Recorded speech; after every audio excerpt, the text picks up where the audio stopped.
Hi. Today we're going to talk about the comparison between the films Lonely Are the Brave, I think from 1962, and First Blood, which was about John Rambo and became that big franchise, the Rambo franchise. Came out in 1982, so 20 years later. I'm Foxy Cellars. I love the art of storytelling. If you fancy fables, fiction, film, tall tales, and high adventure, you're probably in the right place.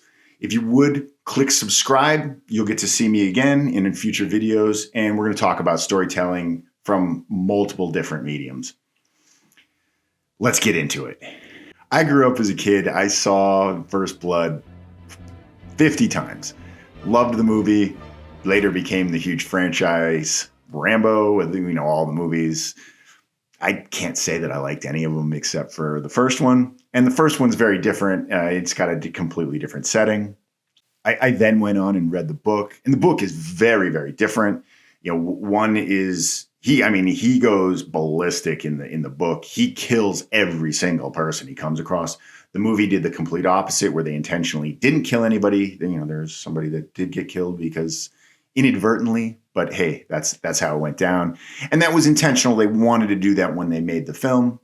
I just recently saw Lonely Are the Brave, and I don't know if there are any intentional copying going on from Lonely to First Blood, but scene after scene after scene, I'm like, this is exactly how it went in First Blood.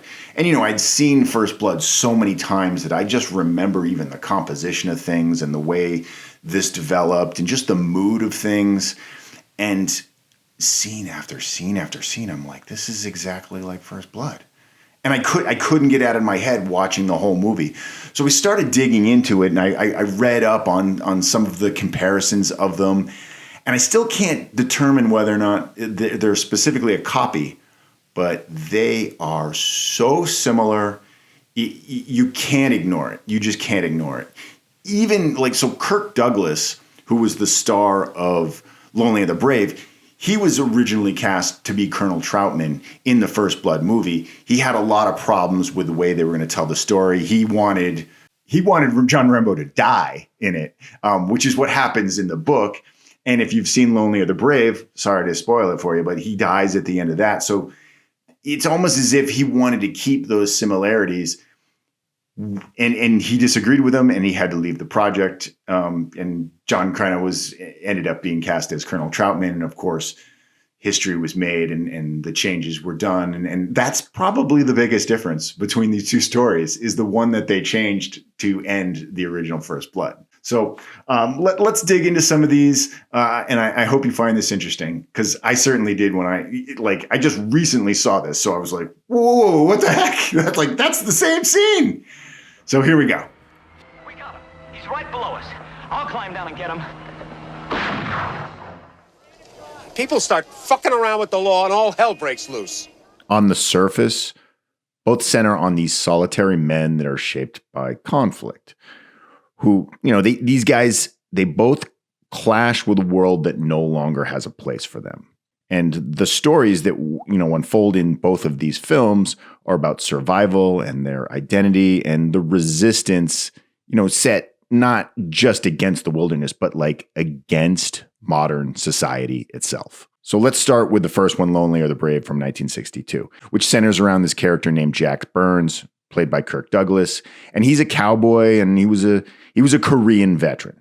And he rides his horse pretty much across the desert in New Mexico, and he enters into this town where his friend resides, and he's going there to break him out of jail.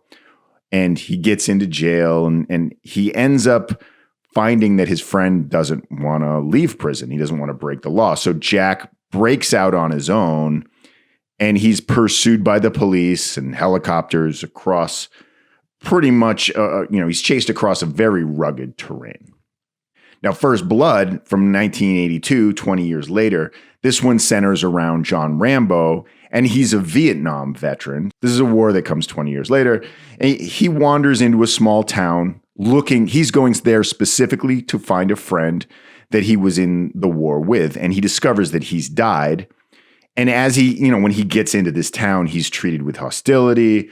by the local law enforcement. He's arrested. They beat the shit out of him, and it does trigger post-traumatic stress disorder. And he has these flashbacks that show throughout that he is traumatized by the PTSD.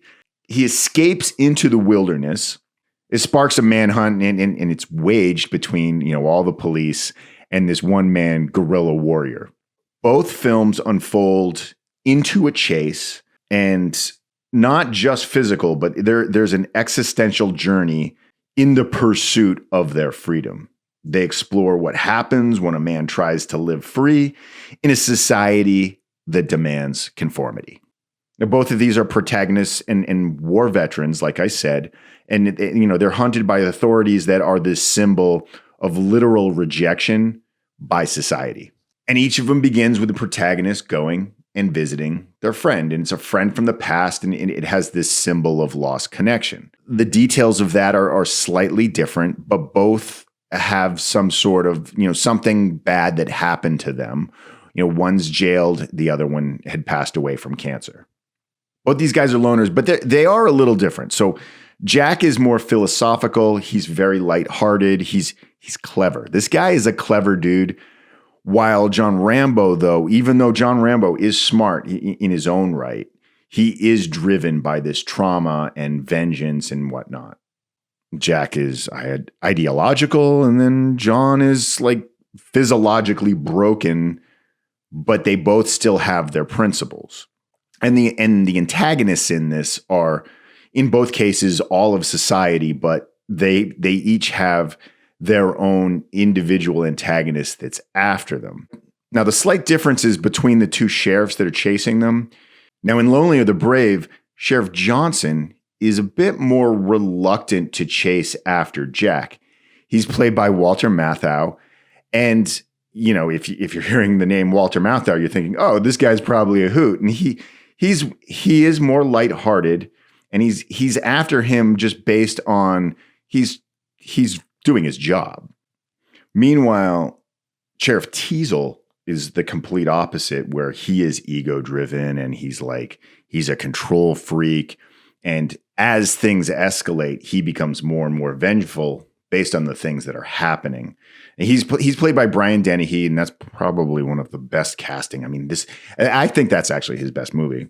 Meanwhile, you have the secondary antagonists. So in Lonely or the Brave, George Kennedy, famous from the Naked Gun movies and so on and so forth, he's this brutal prison guard. And there's this really interesting scene where he beats the hell out of Kirk Douglas's character, Jack Burns. And this is where Jack Burns is very clever. He knows he's about to get his ass kicked. And he does this thing where he takes like parts of his clothes and he sticks it in his mouth so that he knows when he's going to take the beating, it won't be as bad. But he takes it. He takes it with a smile on his face, and he's, thank you, may I have another? And then he goes back to his cell. Versus in First Blood, and both these characters, these secondary antagonists, are total assholes. But in First Blood, Deputy Galt, who's the officer that beats John Rambo in the prison cell, he's played by Jack Starrett. And this guy is another total son of a bitch. You could match them up in some of the scenes where they're beating them, or even like chasing after them, and he just looks like a bastard. He's so brutal in this. And that is a huge parallel between the two of them. Now, back to the big picture though. Jack does feel out of place in his world, because he's got the movie does begin, and they touch on this idea that he's looking up in the sky and he sees planes and cars and everything, and he's still on his horse, just kind of going through the desert, ignoring society, and he's a little irritated with progress, we'll call it. Versus John Rambo, he just feels abandoned, because he comes back to his country after serving, and just he's completely discarded. No one wants him. Both have similarities in their attitude about this, but it's one is forced upon him, the other one is just kind of that's just the way he feels. Rambo lives off the grid. Meanwhile, Jack, it's funny, he's got a couple of scenes where he's they keep asking him for his ID, and he's like, I know who I am. I don't need an ID. What's the point of an ID? I know who I am. But they both completely distrust authority. And each of these guys are symbols of how war and modernization have cast off those who no longer serve, I guess we'll call it the system's needs, society. And there is kind of this struggle for both of them where it's between authority and freedom. Of course, you know who's on which side of what. Jack literally breaks out of jail and gallops into the mountains to reclaim his freedom. John Rambo refuses to submit to an unjust arrest, asserting his autonomy through tactical resistance. And this conflict isn't, it's not really about crime. It's more just about authority versus freedom. And the police represent the system. And neither understand nor tolerate this individualism that both of them, represent. There's ideas of violence and nonviolence to them. And here's where the movies become similarities, because the First Blood book is extremely violent. He kills every single person he comes across. And they made this shift when they made the movie to make it where he's trying to avoid actually hurting people. And that is kind of a theme going back to Lonely the Brave with Kirk Douglas's character, Jack Burns. He avoids hurting people and violence every step of the way. And that's kind of the change that they made to the story of First Blood. Rambo ends up, though, one of the big differences, he uses violence defensively initially, but he escalates it and keeps showing how tactically efficient he is. But then he's also got these severe symptoms of trauma. So there's not intent there. If you look at where their refuge, the direction that they're going with, which is the wilderness, both of those are symbols of sanctuary that are transformed into a battlefield. One more severe than the other, of course. And the whole point of the direction that they're going to get there really is it's a place where they can live on their own terms. They're more at home in the mountains than they would be in the town. And I mentioned this at the beginning. If you haven't already, please subscribe to my channel. It does help my channel out. I'm just about 600 subscribers, so I do enjoy doing these types of videos, and it helps me if you do subscribe to get to the point where you don't make a lot of money with these, but I would make something, and I would greatly appreciate it if you could help me to invest into this. So if you would click like and click subscribe, comment, especially if I've said something wrong or I've said something that you want to, I've left something out and you want to add to it. Love to hear from you. Now, it wouldn't be a Foxy Cellars video if I didn't start to dig into the composed music of each of these films. Here's the thing. Full disclaimer, I probably should have said this much earlier in the video, but both of them were composed by Jerry Goldsmith. And I think initially when I first started watching Lonely the Brave, and I don't know if I realized it was a Jerry Goldsmith film when I started watching it, but it added to the similarity scene by scene as I was watching it, because he does have the same kind of entering into town theme.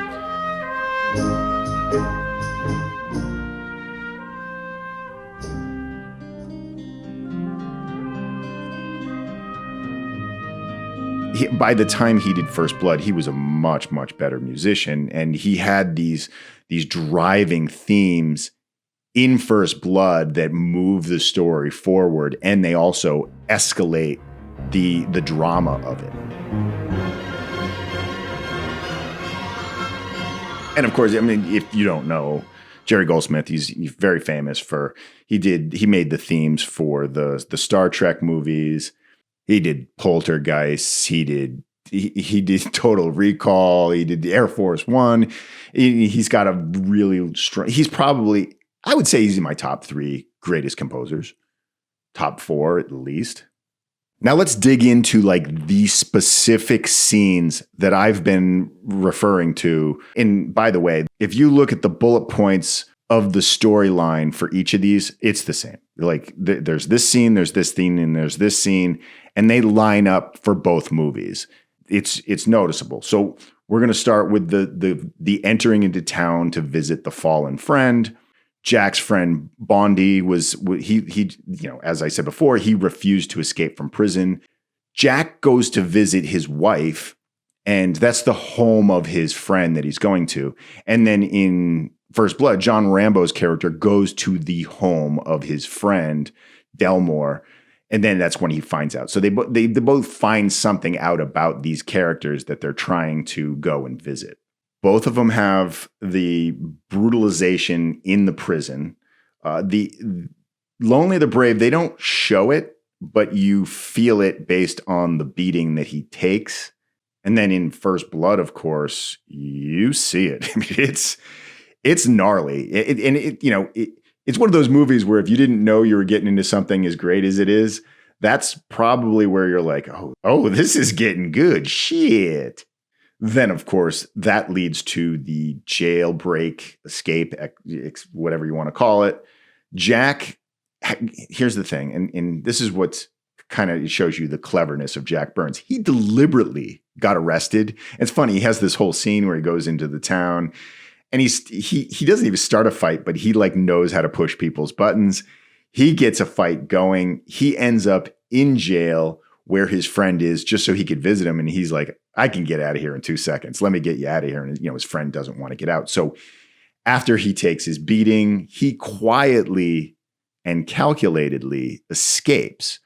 Meanwhile, Rambo's escape, he does this in the midst of his brutal attack in the jail cell, unfairly, and he just brutal. He leaves violently, and he reacts to every scene, and he's triggered again and again by with his PSTD. It's a gnarly scene, and that's when the escape kind of turns into similarities, where like they're both being pursued. John Rambo is escaping on a motorcycle. Meanwhile, Jack Burns is escaping on his horse. And here's the two symbols for both of them. Jack has his faithful, trusty horse, Whiskey. Cool. That's a cool name for a horse, by the way. And he relies on Whiskey. Meanwhile, John Rambo relies on his trusty knife. And they both are symbols of that same, crutch that they both need as they're trying to escape. They're very useful tools, if you were. I don't mean to call the horse Whiskey a tool, but it's a tool in terms of symbols. Now, after they deal with, they're being chased one's being chased on a motorcycle, one's being chased on horse. This is where they kind of they go up on the cliff. You're familiar with that, especially if you've seen First Blood. And then there's the helicopter scene. Both of them have this scene with the helicopter where they're being shot at, and both helicopters are damaged. One in Lonely the Brave, the helicopter crashes, but in First Blood, Galt falls out of the helicopter and dies. And immediately after that, you have this scene. This is it's almost like they filmed it together. I don't know. There's just something reminiscent of each. I gotta believe that First Blood was looking back at this scene. So Jack Burns inadvertently kills George Kennedy's character. And he kind of stands over him, and he's got kind of that I defeated you look, paralleled with John Rambo's scene where he pulls up Galt and looks him in the face, the dead body, and looks him in the face with this kind of this is what you wanted, this is what you got. It really is uncanny. So as they're both of them are on this cliff, Jack clings to this steep desert slope, and he's dragging his horse up the mountain. Meanwhile, Rambo, he's descending a cliff while the helicopters circle around him, and he's jumping into the trees and whatnot. Both scenes for in both of these movies, they're metaphors for men clinging to freedom, and their grip is slipping. And a comparison I'm just realizing now too is the helicopter, I guess. In all fairness, that represents technological, it's authority again, but it's this technology that both of them are not akin to. And that must be some sort of symbolism as well. And overall too, there's this rejection that both of them have. Jack is a stranger in his own town, awkward at the bar, rejected by, all the people that he comes across. John Rambo's denied even the chance to eat in town. His very presence it disgusts Teasel when he shows up in town. He's not wanted. Civil society closes its doors on both of these outsiders. And then you have the final moments of each of these films. If you've not seen one of these, I do recommend that you maybe skip this part of the video because I'm going to give away the endings of both these movies, but I have kind of already mentioned them, so you're probably already screwed at this point. Jack, at the end of it, when he comes down the mountain, he's hit by a truck on the highway, and his fate is left a bit ambiguous, but like he's dead. He's pretty much dead. And you can tell by the way people are looking at him. And Walter Matthau's character comes across him at that point, and he literally, like, society has run this dude over. John Rambo, on the other hand, who, he dies in the book, of course, he's talked down by Troutman. And John Rambo has like this big speech of how he can't even hold a job and society has spit all over him. So he's feeling the same thing. Both these characters, he's just, this is a tormented dude. And so he's emotionally and spiritually broken as a person. And so there is that comparison for the movies, even though John Rambo doesn't die. Honestly, so the world that they know is long gone, and the present has no room for them. And it's kind of like a sad truth that whether they come to that realization or not, they'll come to it by either death or by, eureka. So there you have it. I do want to kind of conclude. I'll have this conclusion at the end here where, First Blood and Lonely Are the Brave, they do differ in tone. One's a Western and one's an action thriller, but they are united in spirit. So both Jack Burns and John Rambo are products of war.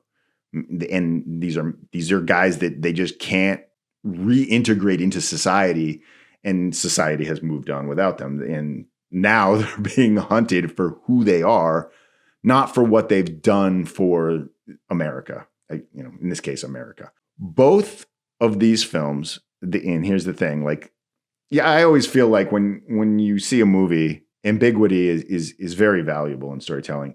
They leave you, when you're left with a question, when you're you watch a movie and you're I wonder, that's important. And I love that. And both of these have this, and both of these ask the question, what do we do with men who no longer fit into our society? And I would say even more importantly, what does our treatment of them say about us? I mean, it's pretty much a commentary on us as a society, more so than these individuals that we have the microscope over in these stories. Both these guys are symbols of American idealism, and they're undone by American reality, I guess. It's ironic that they fought for freedom, but now have found no freedom left whence they've returned. So they're rebellions who were they're not against lawlessness, but they're against a world that had forgotten how to be human. It's just, people are shitty. That's the only way you can really come to a conclusion here, is people are shitty, and they're shitty to people they shouldn't be shitty to. So in the end, we're left with the image of two men who are running from the wild and then are just left desolated. I want to thank you for watching all the way to the end. I'm Foxy Cellars. If you would, click subscribe, make some comments. I might have left some things out that are important to this and I just didn't know. You might even have different opinions. Love to hear from you. And I hope at the very least, if there's one of these movies that you haven't seen, or both of them, God forbid, you go and you watch them, because they're both just absolutely fantastic movies. I have a top 100 list. I have a top 200 list. Lonely Are the Brave, which is a very recent film that I just saw, it's going in there somewhere. I'm telling you, it's going in there. And I can't wait to watch it a third time and a fourth time. It's a phenomenal movie. So it holds up with the rest of these.